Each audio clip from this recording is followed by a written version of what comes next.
Hello everyone and welcome to my Bold and Beautiful Today channel. When Ridge interrupts Brooke and Nick, Luna promises to apologize to Steffi. Nick stares at Brooke at Forrester. "You're Brooke Logan, and you're incredible." They share a kiss. Brooke gasps as he breaks out of the makeout session.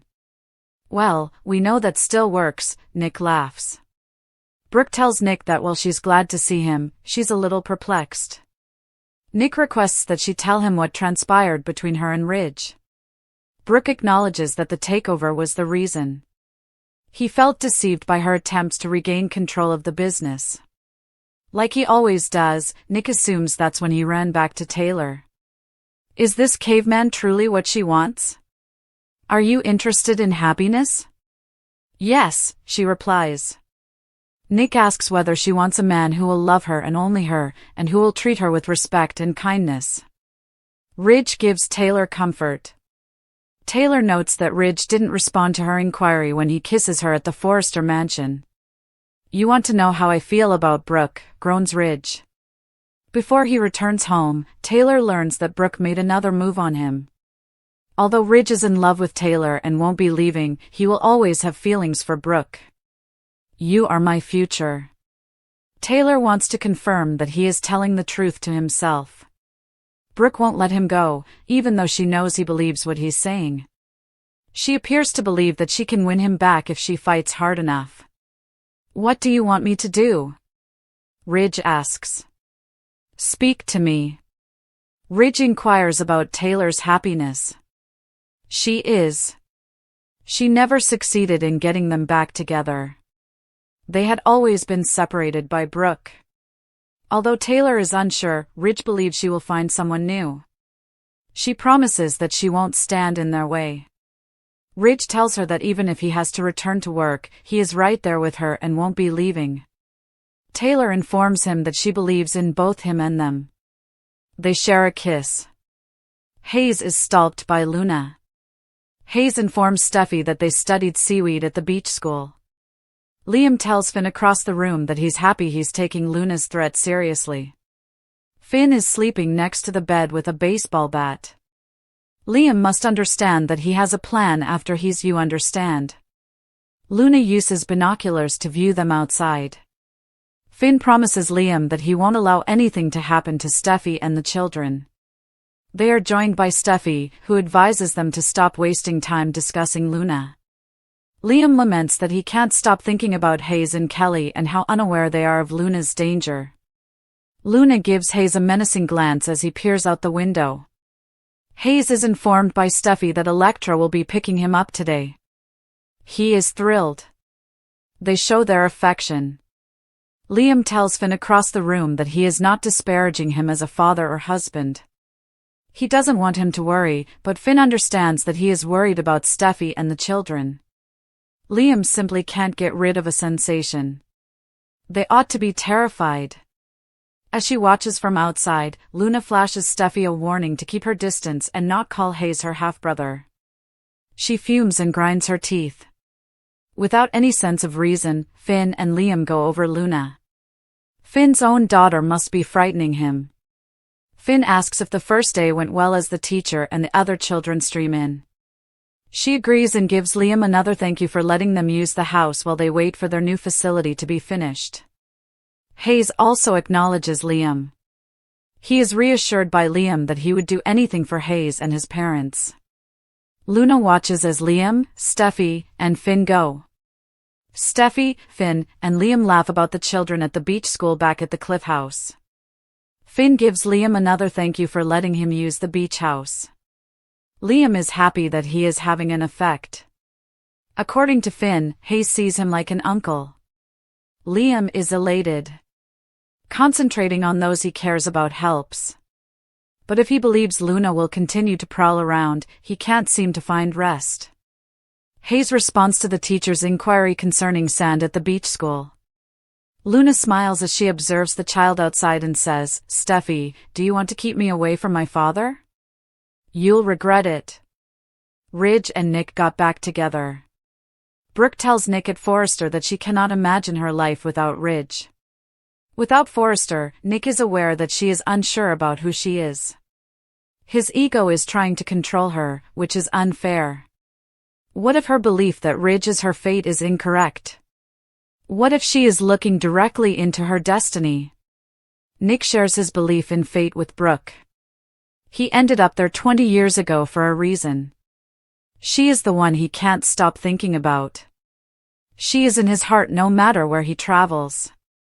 He is a dedicated and honest man. They have previously made a commitment to one another. On the shady Marlin, they remember their wedding. And here we are now, Nick informs her. I came here to express my desire for you to return to my life. However, she must be able to state that she is prepared to move on from Ridge. I swear it will happen if you say that. Ridge enters abruptly and growls, Nick Marone. Why are you here? We were just talking about you, Nick informs him. Ridge stood motionless in the doorway, his jaw clenched, a slow-burning rage surfacing in his eyes as he took in the image before him, Brooke Logan, his eternal flame and forever enigma, standing mere inches from Nick Marone, the man who had once stolen her heart, and almost her future. The air seemed thick with history, charged with the tension of too many stolen moments and broken vows. Brooke's hand was still on Nick's chest, frozen in place, while Nick turned calmly to face Ridge with a smirk that only fueled the storm brewing behind Ridge's eyes. We were just talking about you, Nick said, his voice smooth, nonchalant, knowing exactly what nerve he'd just touched. Brooke stepped back instinctively, trying to maintain the illusion of composure, but the flush on her cheeks betrayed her. Ridge's voice came out low and dangerous. Talking about me? Or planning the next betrayal? Brooke stammered, Ridge, it's not what it looks like, but her voice lacked conviction. Nick, unfazed, took a step closer to Ridge, his voice rising slightly. You lost her, Ridge. You threw her away, again.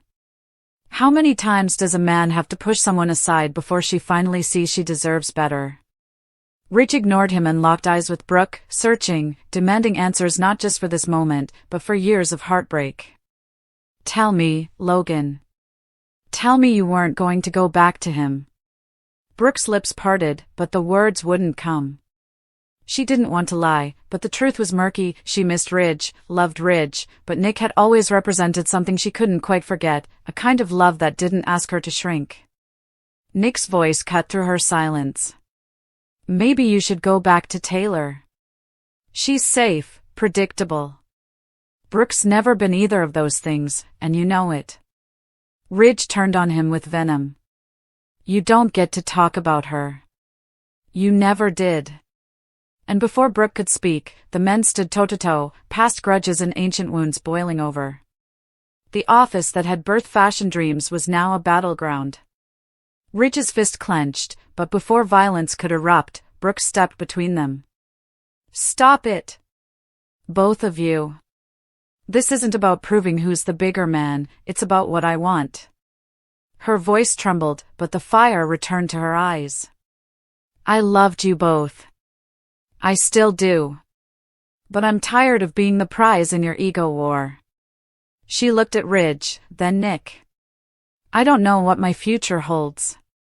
I just know I need space to figure it out, without either of you pulling me back into the past. Ridge looked stricken, Nick nodded, but said nothing. Brooke walked past them, her heels clicking like thunder, leaving the office, and her torn heart behind. Meanwhile, across town, darkness brewed of a far more dangerous kind.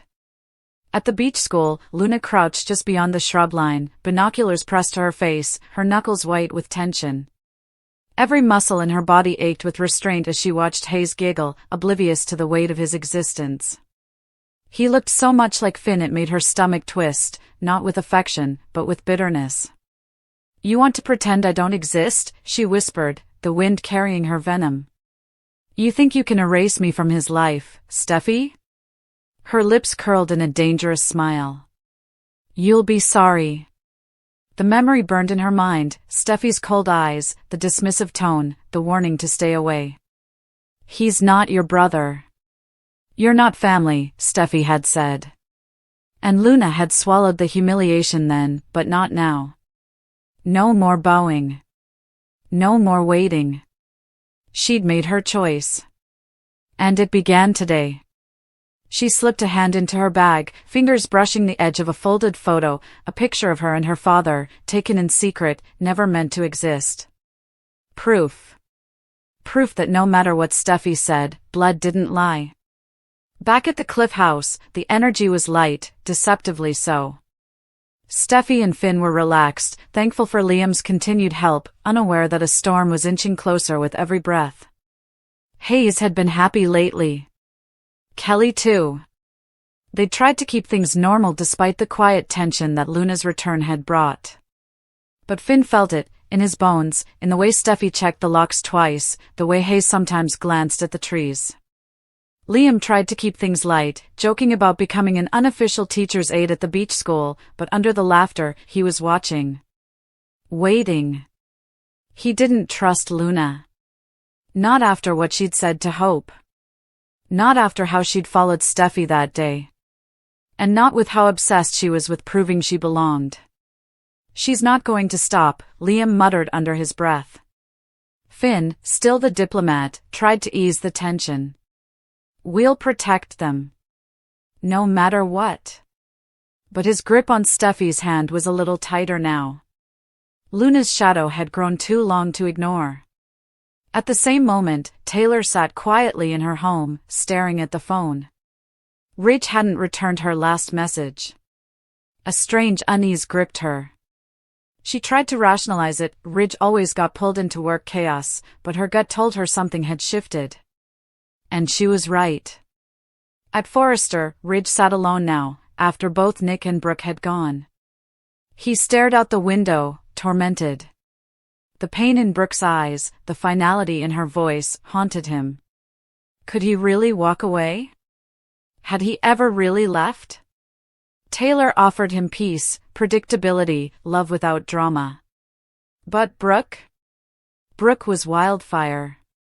She destroyed and rebuilt him. Again and again. His heart wavered. He needed clarity, but all he had was chaos. The next day, the peace shattered. Hayes never made it to school. A call came in mid-morning. Electra had arrived for pickup, but Hayes was gone. Steffi's scream echoed through the house. Police were called. Security footage reviewed. One camera outside the school had caught a blurry figure with a child. A child who looked like Hayes. Panic swallowed the family whole. Liam was beside himself, guilt-ridden and enraged. Finn looked ready to shatter. Steffi clutched Hayes' jacket like a lifeline. But Luna was nowhere to be found. Her apartment was empty. Her phone, dead. That evening, a letter arrived, addressed to Steffi. No stamp. Just dropped off at the house. In it, Luna's handwriting curled across the page like smoke. You took my family. I took yours. Now we're even. The manhunt began. Ridge abandoned work. Brooke heard and rushed to the Cliff House, all past tension forgotten. Her own maternal instincts kicked in. Taylor joined them. Nick even showed up, offering the use of his yacht. If she's trying to get out by sea, I can help stop her. Old enemies became allies. But nothing mattered until Hayes was safe. Days passed. Then a clue. A gas station in Big Sur reported a woman matching Luna's description, traveling with a child. Steffi and Finn left immediately. Ridge followed. Liam stayed behind, coordinating with law enforcement. Brooke and Taylor stayed with Kelly, trying to keep the child from falling apart. In a cabin in the woods, Luna whispered to Hayes as she brushed his hair. You're my family. I won't let them poison you against me. Hayes, young and confused, said he missed his mom. Luna's eyes filled with tears, and a flicker of realization. Was she becoming the villain? Her grip on reality flickered. But then she remembered Steffi's words, you're not his sister. You never will be. The fury returned. Back in Big Sur, a ranger found the rental car.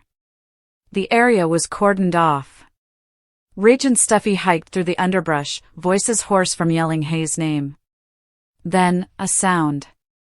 A child's voice. Steffi froze.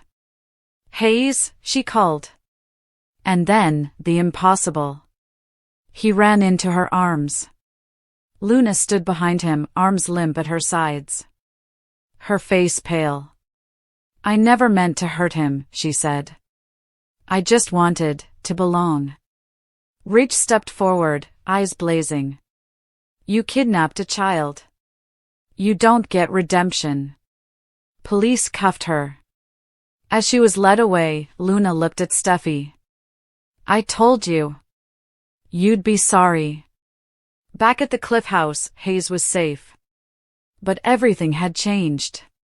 Brooke returned home, Ridge followed, and said nothing. Taylor waited. Nick lingered. And Steffi? She held her son tighter than ever, watching the ocean crash against the rocks, wondering how close she'd come to losing everything. And if Luna would ever come back. Nick woos, Brooke's romantic dilemma, and Luna's brain implodes. Watching Steffi Forrester Finnegan and Hayes Forrester Finnegan makes Luna Nozawa's head almost explode. In the meantime, Nick Marone's unexpected comeback presents Brooke Logan with a romantic conundrum. Forrester's Ridge assurance. Tridge smooch at Eric Forrester's place. Although they have both informed Brooke that Tridge is together, she has not been deterred or even slowed down as a result. According to Ridge Forrester, he will be with Taylor Hayes in the future. Ridge is unsure of his next course of action. Isn't their relationship sufficient? Taylor swears that the blonde won't interfere with their relationship. Taylor tells Ridge that she believes in their romance as he heads out for work. How Nick Marone wooed. Nick is still courting Brooke at Forrester Creations. She is great, remarkable, and amazing. Nick is curious as to why Ridge returned to Taylor. The blonde describes how Ridge felt deceived by the takeover. He's a caveman, Nick says. He dislikes the way Brooke's heart is stuck. She would like to be with someone who respects her, wouldn't she? According to the ex-boyfriend, Brooke is simply too accustomed to Ridge and is unaware of who she is without him. According to Nick, Brooke might be his fate. He has always loved her. According to Nick, he is a man of integrity and dedication. She must put Ridge in the past, but they may have it all again. Ridge enters, speaking of the devil. The brain of Luna Nozawa collapses. Hayes searches for seaweed at the beach home. Liam and Finn are concerned about Luna in the meanwhile. He sleeps with a baseball bat, the doctor says. Luna spies from a distance as they converse. After Liam leaves, the doctor swears he will keep Steffi and the kids safe. When Steffi arrives, she says they shouldn't waste their time discussing Luna. According to John Finnegan, Liam needs to be more mindful of his stress levels. Steffi rejoins Hayes. The young boy will be picked up by Electra. As she watches, Luna recalls how Steffi reprimanded her for equating herself with Hayes. She is furious. The parents and children soon leave, Luna still frowning. Steffi will be sorry, Luna says. Everyone thanks Liam for organizing the makeshift painting lesson back at the Cliff House. Hayes holds Liam in high regard. Liam's breathing becomes difficult as he begins to think about Luna. Luna Nozawa had always prided herself on her composure. Her life wasn't simple, not with the shadow of her mother Poppy's choices looming over her, and the constant feeling of not quite belonging in the glittering world of the Forresters, but she had a center. A place of calm. A sense of self. Until Steffi Forrester Finnegan. Until Hayes. Until now. From the shadows of the beach house's glass balcony, Luna watched the perfectly poised Steffi kneel beside Hayes, tousling his sun-kissed hair as the boy laughed, picking up seaweed and tossing it into the foaming surf. Steffi was the picture of effortless motherhood, her gleaming hair swept back in a casual ponytail, her voice soft and bright like the chime of wind bells in summer. Finn, tall and noble, stood beside her. And even Liam, with his uneasy stance and perpetually furrowed brow, seemed to belong there more than Luna did. They were a unit. And Luna? Luna was the outlier, the observer. always outside the circle. Watching Steffi and Hayes triggered something unnameable in her. A spark, then a slow burn. She tried to suppress it, tried to be better, more mature. She had told herself that comparisons were poison. That Hayes wasn't a threat. That Steffi's criticisms weren't aimed at her soul. But Luna remembered. Oh, she remembered Steffi's cold voice, "Don't ever compare yourself to Hayes. You're not family. You're not even close." Those words played like a broken record in her head, echoing louder than the crashing surf. It was more than condescension. It was dismissal. An erasure of her presence, her worth, her right to exist in their world. Her jaw tightened. Her fists clenched at her sides. She wasn't going to cry, not again. Not in front of them. Not in front of Hayes, who should have been her family too. She'd bent over backwards trying to fit in, trying to earn their respect. But Steffi had made it crystal clear. Luna was not wanted. And that's when something inside her cracked. It wasn't a scream. Not out loud. It was silent, internal, a collapse. A surge of pressure behind her eyes. A spiraling sensation that made the world spin in sudden jerks. Her brain felt as if it were folding inward, like origami being undone, layer by painful layer. Luna turned sharply and walked away from the window, not trusting herself to stay composed a moment longer. She stumbled into the side hallway, clutching the wall, breathing hard. "Why do they always get everything?" she whispered, teeth gritted. "Why do they always win?" She wasn't sure who they were, maybe the Forresters. Maybe Steffi specifically. Maybe anyone who had ever made her feel less than. But in that moment, Luna vowed that Steffi would regret underestimating her. 2. Nick's return. Across town, at the sleek and impossibly modern offices of Forrester Creations, another storm was brewing. Brooke Logan stared out at the city skyline from behind the conference room's wall of glass. Her heart was an unruly thing today, beating too fast, too hard, each thump a reminder that the past was no longer buried. Nick Marone had returned. It had been years. Decades, almost. And yet when he walked through the double doors that morning, broad-shouldered, charmingly disheveled, with that pirate's grin, Brooke felt her world tilt. Nick always had that effect. He was dangerous in the way only someone who truly knew you could be. "You haven't changed," he'd said, his voice low and warm. "Still lighting up rooms. Still making my heart do things it shouldn't." She hadn't known what to say. She'd laughed, nervously. Brushed it off. But now, hours later, she couldn't shake the feeling that something had shifted. Nick hadn't come back just to reminisce. He had an agenda, and it had everything to do with her. The door opened behind her. "You always did prefer the view from up here," Nick's voice came, velvet and steel. "Always looking out, never in." Brooke turned slowly, arms folded. "Is that what this is now? Amateur psychoanalysis?" Nick crossed the room in a few steps. "You're not happy, Brooke. That's not for you to decide. I'm not blind. You light up like the 4th of July when you talk about Ridge, and then your eyes dim just as fast." He chose Taylor. Again. "And you're still here.